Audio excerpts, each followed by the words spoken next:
So அடுத்து பார்த்திங்கன்னா illustration 13. So illustration 13ல என்ன கொடுத்துருக்காங்கன்னா Traders Limited currently selling a terms of next 30 days. All these sales are on credit basis and the average collection period is 35. So average collection period வந்து 35ட்டாங்க. So currently it sells 5 lakh units வந்து sale பண்ணுறாங்க. அவரோட per unit எவ்வளோனா 50 ரூபா. அதே மாதிரி variable cost to sales ratio is 75% and bad debts to sales ratio is 3%. So bad debts வந்து பார்த்திங்கன்னா 3% ஆங்க. அதுவும் சேல்ஸ்லேருந்து எடுக்கணுன்ட்டாங்க. இன் ஆர்டர் டு எக்ஸ்பென்ஸ் சேல்ஸை வந்து விரிவாக்கிறதுக்கு இன்னும் கொஞ்சம் அதிகமாக சேல்ஸ் பண்ணுறதுக்கு the management of the company is considering changing the credit terms. அதாவது மேனேஜ்மெண்ட் வந்து கம்பெனியில் இருக்க மேனேஜ்மெண்ட் என்ன பண்ணுறாங்கன்னா ஸோ டேர்ம்ஸை வந்து நம்ம சேஞ்ச் பண்ணலாம் அப்படின்னு சொல்கிறாங்க. எதுலன்னா ஃப்ரம் 30 to 210 net 30 அப்படின்னு சொல்லியிருக்கோம். இப்போ 210 net 30னா ஸோ அதுக்கு தான் கீழே கொடுத்துருக்கோம் பாருங்கள். So cash discount scheme of 210 net 30 means credit period is of 30 days, but in case customer pays in 10 days he could get a 2% discount on the amount due by him. அதாவது இப்போ 30 நாளுக்கு வந்து credit period, but ஆனால் customer வந்து 10 நாளுக்குள்ளே வந்து பே பண்ணிட்டாருன்னா அதுக்கு வந்து 2% டிஸ்கவுண்ட் வந்து அலோவ் பண்ணுவாங்க அப்படின்னு சொல்கிறாங்க. அது ஒரு ஸ்கீமாக கொண்டு வராங்க. ஓகேங்களா? So due to the changes in the policy sales are expected to be grow by 10%. So sales வந்து 10% க்ரோ ஆகுன்றாங்க. அது மாதிரி bad debts loss on additional sales will be 5%. So அடிஷ்னலாக சேல் பண்ணுறாங்களே இந்த 10%. ஸோ இந்த 10%க்கு வந்து பார்த்திங்கன்னா 5% வந்து பேட் டெப்ஸாக இருக்குன்றாங்க அடிஷ்னலாக. So the bad debts loss on existing sales will remain unchanged at 3%. So மற்றபடி பழைய இது வந்து 3% அப்படி தான் இருக்குன்றாங்க. So 40% of the customer are expected to avail the discount and pay on the 10th day. So 40% of the customer வந்து என்ன பண்ணுறாங்கன்னா அந்த 10 நாளுக்குள்ளே வந்து பே பண்ணிடுறாங்க. The average collection period for the new policy is expected to be 34 days. So new பாலிசிக்கான date வந்து பார்த்திங்கன்னா வந்து 34 daysன்றாங்க. The company requires a return of 20% on its investment in receivables. So 20% வந்து இன்வெஸ்ட்மெண்ட் வந்து 20% வந்து இன்வெஸ்ட்மெண்ட் ரிசீவபிள்ஸ்ட்டு வந்து நமக்கு ரிட்டர்ன் வரப்போகுது அப்படின்றாங்க.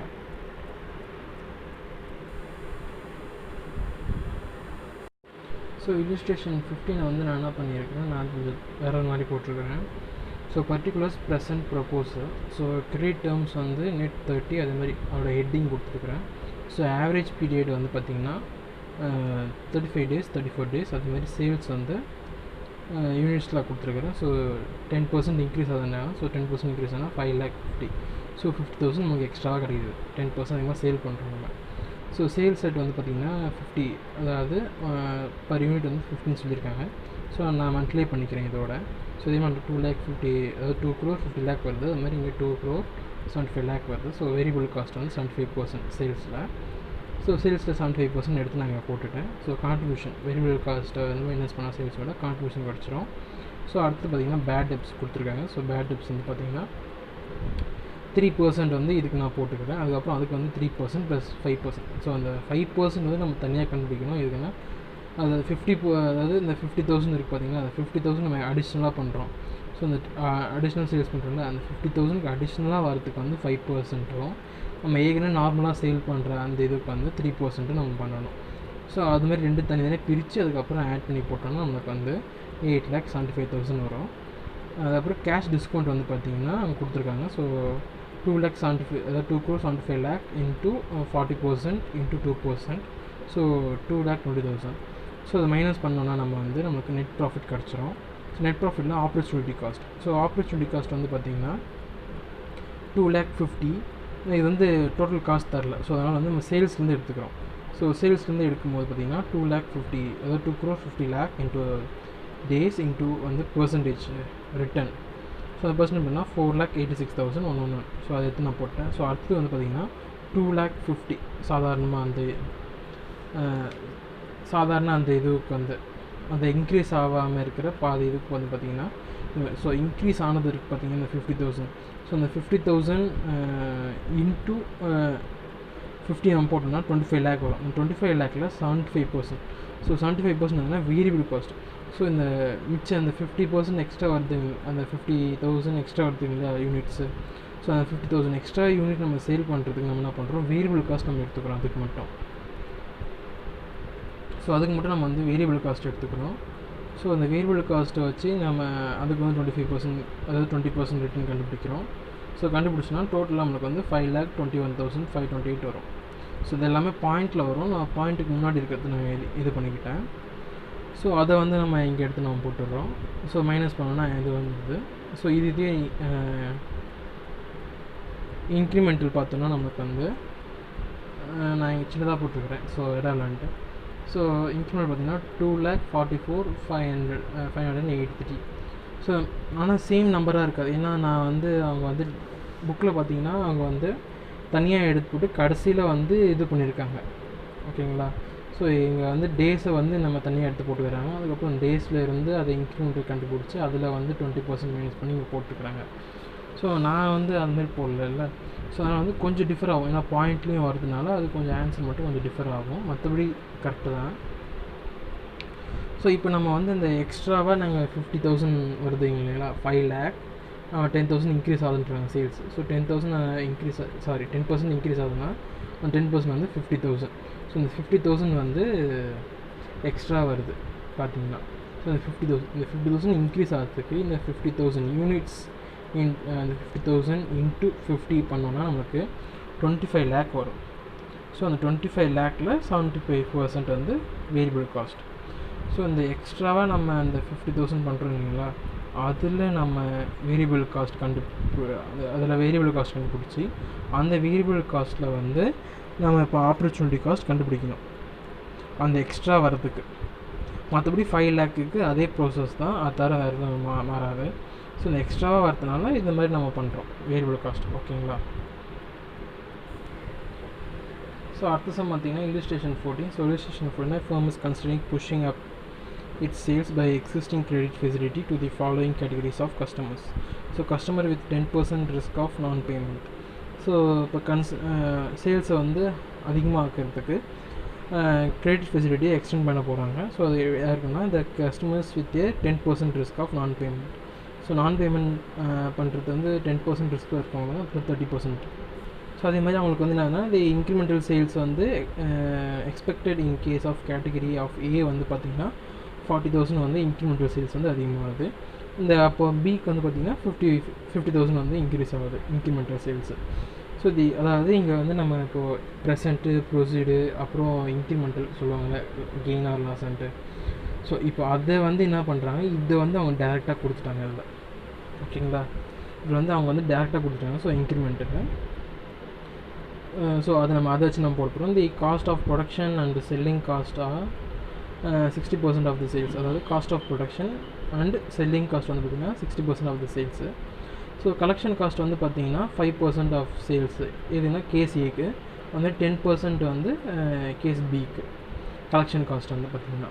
ஸோ பர்டிகுலர்ஸ் எப்போது நம்ம சேல்ஸ் போட்டுருவோம். ஸோ சேல்ஸ் போட்டு அதுக்கான எக்ஸ்பென்சஸ் சேல்ஸ் வந்து நம்ம எக்ஸ்பென்ஸ் நம்ம மைனஸ் பண்ணுவோம். ஸோ இங்கே வேரியபிள் காஸ்ட்டும் கொடுக்கல, இங்கே ஃபிக்ஸட் காஸ்ட்டும் கொடுக்கல. ஸோ நம்ம அது தவிர்த்து மற்ற காஸ்ட்லாம் மைனஸ் பண்ணுறோம். ஸோ அப்படி மைனஸ் பண்ணும்போது நமக்கு பேட் டெப்ஸ் வருது. ஸோ பேட் டெப்ஸ் வந்து 10% சொல்லி கொடுத்துருக்காங்க. ஸோ அந்த 10% வந்து நம்ம மைனஸ் பண்ண போகிறோம். இதுதான் பேட் டெப்ஸ். ஓகேங்களா. கஸ்டம்ஸ் வித் 10% ரிஸ்க் ஆஃப் நான் பேமெண்ட். ஸோ நான் பேமெண்ட்னால் நம்ம வந்து பேட் டெப்ஸ்னு அர்த்தம். ஸோ அதை வந்து பார்த்திங்கன்னா 10% பேட் டெப்ஸ். ஸோ அதை எடுத்து போட்டோம். ஸோ சேல்ஸ் ரியலைஸ்ன்னு சொல்லிட்டு அடுத்து போட்டிருக்காங்க. ஸோ அடுத்தது வந்து பார்த்திங்கன்னா cost of production or sales cost. So அதை நம்ம போட்டு அது எவ்வளோ பர்சன்ட் கொடுத்துருக்காங்களோ அதை வந்து நம்ம சேல்ஸில் போட்டு மைனஸ் பண்ண போகிறோம். ஸோ அதே மாதிரி கலெக்ஷன் காஸ்ட்டும் அவங்க கொடுத்துட்டாங்க. ஸோ அது மாதிரி இன்க்ரிமெண்டல் ப்ராஃபிட் வந்து நமக்கு கிடச்சிடுச்சு. ஸோ அதே மாதிரி தான் பிக்கு நம்ம வந்து என்ன பண்ணோம், பேட் டெப்ஸ் வந்து 30% கொடுத்துருக்காங்க. அவங்க 10% கொடுத்த மாதிரி. ஸோ இன்க்ரிமெண்டல் சேல்ஸும் கொடுத்துட்டாங்க. So cost of production and selling cost நம்ம அப்படியே போட்டு நம்ம கண்டுபிடிச்சிடலாம். அடுத்தது illustration 15 வந்து பார்த்திங்கன்னா தி PKJ company currently sales on items net 45 வந்து சேல் பண்ணுறாங்க. டைமில் வந்து சேல்ஸ் வந்து பார்த்திங்கன்னா 37.50 lakhs இயர். ஒரு வருஷத்துக்கு 37.50 lakhs வந்து சேல் பண்ணுறாங்க. அதில் 80% வந்து பார்த்திங்கன்னா கிரெடிட் சேல்ஸ், 20% வந்து கேஷ் சேல்ஸ். ஓகேங்களா. ஆவரேஜ் கலெக்ஷன் பீரியட் வந்து பார்த்திங்கன்னா 60 days இருக்குது ப்ரெசென்ட்டில். New credit terms will increase current credit sales by 1/3. அதாவது இப்போது புதுசாக நம்ம ப்ரொப்போஸ் பண்ணுற இதில் வந்து ஸ்கீமில் வந்து பார்த்திங்கன்னா கிரெடிட் சேல்ஸ் வந்து 1/3 வந்து இன்க்ரீஸ் ஆகும்னு சொல்லியிருக்காங்க. The company also expected that 60% of the credit sales will be on discount. So இங்கே வந்து டிஸ்கவுண்ட் வந்து பார்த்திங்கன்னா 60% சேல்ஸ் கிடைக்கும்னு சொல்கிறாங்க. ஸோ ஆவரேஜ் கலெக்ஷன் பீரியட் வந்து பார்த்திங்கன்னா will be reduced to 30 days. So 30 டேஸாக இருக்குன்றாங்க ஆவரேஜ் கலெக்ஷன் பீரியட் வந்து ப்ரப்போஸ் பண்ணுறதுல. அடுத்தது average selling price of the company is 100 per unit. So selling price வந்து பார்த்திங்கன்னா பர் யூனிட் வந்து பார்த்திங்கன்னா 100 rupees 100 சொல்லியிருக்காங்க. ஸோ வேரியபிள் காஸ்ட் வந்து பார்த்திங்கன்னா 85% of the sales price. So variable cost வந்து 85% of the selling price. The company subject to tax rate of 40%. So tax rate வந்து பார்த்திங்கன்னா 40% சொல்லியிருக்காங்க. And it's before tax rate with borrowing of the working capital வந்து so working capital வந்து 18% சொல்லியிருக்காங்க. So the company change is credit terms to இப்போது propose பண்ணுற term வந்து பார்த்திங்கன்னா 210 net 45 net 45லேருந்து 210 net 45க்கு வந்து அந்த டேர்மை வந்து கன்வெர்ட் பண்ணுறாங்க. ஸோ எப்போ போல் நம்ம என்ன பண்ணுவோம், ப்ரெசண்ட்டு ப்ரப்போஸ்டு இன்க்ரிமெண்ட்டு, ஓகேங்களா. ஸோ நம்ம அந்த மாதிரி நம்ம எழுதிட்டு இப்போ முதல்ல நம்ம சேல்ஸ் எதுவும் கிரெடிட் சேல்ஸ் எவ்வளோன்னு பார்ப்போம். ஸோ கிரெடிட் சேல்ஸ் போயிட்டு அப்புறம் வேரியபிள் காஸ்ட் நம்ம மைனஸ் பண்ணுவோம். இது வந்து பார்த்திங்கன்னா இல்லுஸ்ட்ரேஷன் 13 மாதிரி தான், வேறு எதுவும் பெருசாலாம் கொடுக்கல, அதே தான் எது கொடுத்துருக்காங்க. பட் ஆனால் இங்கே எக்ஸ்ட்ராவாக வந்து இந்த ஒர்க்கிங் கேபிட்டல் மட்டும் கொடுத்துருக்காங்க. ஸோ சேல்ஸு வேரியபிள் காஸ்ட் பண்ணாலும் நம்ம கான்ட்ரிபியூஷன் வச்சிடும். ஸோ கான்ட்ரிபியூஷனுக்கு அப்புறம் நம்ம இந்த பேட் டெப்ஸும் இந்த டிஸ்கவுண்ட்டை நம்ம வந்து மைனஸ் பண்ணோம். ஸோ டிஸ்கவுண்ட்டை மைனஸ் பண்ணிட்டாங்க. அதனால் நீங்கள் பேட் டெப்ஸ் வந்து கொடுக்கல. ஸோ அதனால் நம்ம எடுத்துக்கல. நம்ம டேரெக்டாக வந்து இன்வெஸ்ட்மெண்ட் இன் டெப்டாஸ்ன்னு சொல்லிட்டு போயிட்டோம் நம்ம. ஸோ இன்வெஸ்ட்மெண்ட் இன் டெப்டாஸில் வந்து போயிட்டு நம்ம சாதாரணமாக நம்ம சேல்ஸ்லேருந்து நம்ம டோட்டல் காஸ்ட் தரல. ஸோ அதனால் சேல்ஸ்லேருந்து நம்ம எடுத்துக்கிறோம். அது மாதிரி இதுவும் சேல்ஸ்லேருந்து எடுக்கிறோம். ஸோ அடிஷ்னலாக நம்ம சேல் பண்ணுறோம் இல்லையா. ஸோ இப்போ வந்து பார்த்திங்கன்னா 10 lakh வந்து அடிஷ்னலாக வருது, ஓகேங்களா. இப்போ 30 lakh. ஸோ பர் யூனிட்டான விலை வந்து கொடுத்துருக்காங்க. ஸோ எவ்வளோ கொடுத்துருக்காங்கன்னா பர் யூனிட்டான விலை வந்து 100 சொல்லி கொடுத்துருக்காங்க. ஸோ நம்ம அந்த 100 மைனஸ் பண்ணோன்னா நமக்கு வந்து 30,000 தான் ஒரு யூனிட். நம்ம 30,000 தான் நம்ம விற்கிறோம். ஸோ 30 lakh ஆகுது. இப்போ நம்ம 30 lakh 1/3 வந்து அது எவ்வளோன்னு பார்த்தோம்னா நமக்கு வந்து 10 lakh. ஸோ 30 lakhல 1/3 வந்து பார்த்திங்கன்னா 10 lakh. ஸோ அந்த 10 lakh இப்போ அந்த 10 lakhக்கு மட்டும் நம்ம என்ன பண்ணுவோம், வேரியபிள் காஸ்ட் வச்சு நம்ம பார்ப்போம். ஸோ வேரியபிள் காஸ்ட் வந்து பார்த்திங்கன்னா 85% கொடுத்துருக்காங்க. ஸோ அந்த வேரியபிள் காஸ்ட்டில் நம்ம கண்டுபிடிப்போம். அது போன மாதிரி சொன்ன மாதிரி தான், இல்லுஸ்ட்ரேஷன் 13ல் சொல்கிற மாதிரி அதே இது தான், மற்றபடி வேறு எதுவும் இல்லை. ஸோ நம்மளுக்கு சேல்ஸ் இன்வெஸ்ட்மெண்ட் வந்து நம்ம கிடச்சிரும். ஸோ ஃபைனான்ஸ் காஸ்ட் சேவோட வந்து பார்த்திங்கன்னா அப்படியே நம்ம போட்டு சர்ப்ளஸ் வந்து எவ்வளோன்னு நம்ம பார்த்துடலாம். ஸோ இல்லுஸ்ட்ரேஷன் 16 வந்து பார்த்திங்கன்னா ரொம்ப சிம்பிள் தான், ரொம்பலாம் நம்ம இதுக்கு முன்னே பார்த்த சம் மாதிரிலாம் இருக்காது. ஸோ நம்ம இன்க்ரிமெண்டல் வச்சு தான் கண்டுபிடிக்கிற மாதிரி இருக்கும். அப்போ நம்ம மாதிரி அவங்க பில் பர்சன்டேஜும் அவங்க கொடுத்துட்டாங்க, ஓகேங்களா. ஸோ இன்க்ரிமெண்டல் இப்போ நம்ம வந்து பார்க்குவோம். ஸோ ஃபஸ்ட்டு இந்த slow players want to enter into a firm commitment for purchase of goods வந்து பார்த்திங்கன்னா 15 lakh goods வந்து பர்ச்சேஸ் பண்ணிருந்தாங்க. Delivery to be made in equal quantities on the first day of the each quarter. அதாவது வருஷத்துக்கு மொத்தம் 4 quarter, அதாவது 3 மாதம் தான் வந்து அனுப்புவாங்க. 3 மாதத்துக்கு ஒரு வாட்டி அனுப்புவாங்களா, அது மாதிரி 4 குவார்ட்டர் வரும். ஸோ 4 குவார்ட்டருக்கு அனுப்புன்னு சொல்லியிருக்காங்களாம். The price per unit of the commodity is 150. அதாவது ஒரு யூனிட்டோட விலை வந்து பார்த்திங்கன்னா 150 on which a profit of 5 per unit. அந்த 150ல் வந்து ப்ராஃபிட் வந்து 5 ரூபா வச்சு விற்கிறாங்க. Is expected to be made it is anticipated by the good dealers limited that taking up of is contract would mean an extra recurring expenditure of rupees 5,000 per annum. அதாவது 5,000 per annum சொல்லி கொடுத்துருக்காங்க. அதாவது எக்ஸ்ட்ராவாக recurring expenditure, ஓகேங்களா. If the opportunity cost of the fund in the hands of the good dealers is 24% per annum. So opportunity cost வந்து பார்த்திங்கன்னா 25% சொல்லிட்டாங்க. இப்போ நம்ம என்ன பண்ணோம்னா இன்க்ரிமெண்டல் ப்ராஃபிட் கண்டுபிடிக்கணும். ஸோ இன்க்ரிமெண்டல் ப்ராஃபிட் வந்து என்னதுன்னா, இப்போ நம்மளுக்கு வந்து ஒரு யூனிட் வந்து 150ட்டாங்க, நம்ம 5 ரூபாய்க்கு விற்கிறோம். ஸோ ப்ராஃபிட் வந்து 5 ரூபா. ஸோ அப்போ 5 ரூபாய்க்கு பண்ணுறதுக்கு இப்போ ஒரு யூனிட் விலை வந்து 115டாங்க. ஸோ நம்ம 1 லேக் யூனிட்டோட அதாவது ஒரு யூனிட் வந்து 1,50,000 ருபீஸ்ன்னு சொல்லிட்டாங்க. சாரி, ஒரு யூனிட்டோட விலை வந்து 115 சொல்லியிருக்காங்க. ஸோ அப்போ நம்ம வந்து மொத்தம் எவ்வளோ வேல்யூனா 15 லேக், அதில் 115 நம்ம பண்ணோன்னா 10,000 யூனிட்ஸ் வந்துடும். So 10,000 units, so 10,000 into 5 profit 5 ரூபா சொல்லியிருக்காங்களே. ஸோ யூனிட்ஸ் இன்ட்டு அமௌண்ட் பண்ணோன்னா நம்மளுக்கு வந்து கிடச்சிடும் இன்க்ரிமெண்டல் ப்ராஃபிட் எவ்வளோன்ட்டு. ஸோ 50 ரூபாய்க்கு இது பண்ணுறோம், சாரி 50,000 நம்ம பண்ணுறோம். ஸோ அதே மாதிரி பார்த்திங்கன்னா இங்கே calculate of incremental finance cost. So finance cost கண்டுபிடிக்கிறது நம்ம இப்போ பார்ப்போம் அப்படின்றது. ஸோ வந்து for the 50% of the bill so கொடுத்துருக்காங்க. நம்ம என்ன பண்ணுறோம், ஸோ வந்து பர் குவார்ட்ரு, அதாவது 4 குவார்ட்ரு கொடுக்குறேன்னு சொல்லியிருக்காங்க இல்லையா. ஸோ அதை வந்து நம்ம 4ஆக பிரிச்சிட்டோம். ஸோ 4ஆக பிரிச்சுட்டு, அதாவது 15 லேக் வந்து 4ஆக பிரித்து போட்டுருக்காங்க. ஸோ அந்த 4ஆக பிரித்து போட்டதை வந்து ஒரு இதுக்காக போட்டு இன்ட்டு 50, ஸோ அந்த பர்சன்டேஜ் அப்படியே நீங்கள் எடுத்து போட்டுக்கிறாங்க. ஸோ அந்த ஃபைனான்ஸ் ஆப்பர்ச்சுனிட்டி காஸ்ட்டை வந்து 24% கொடுத்துருக்காங்க. ஸோ அந்த 24% இன்ட்டு பண்ணிட்டு, ஸோ டேட் வந்து நம்ம இப்போ கொடுத்த 30 days, 60 days, 90 days, 100 days வரைக்கும் போட்டிருக்கோம்.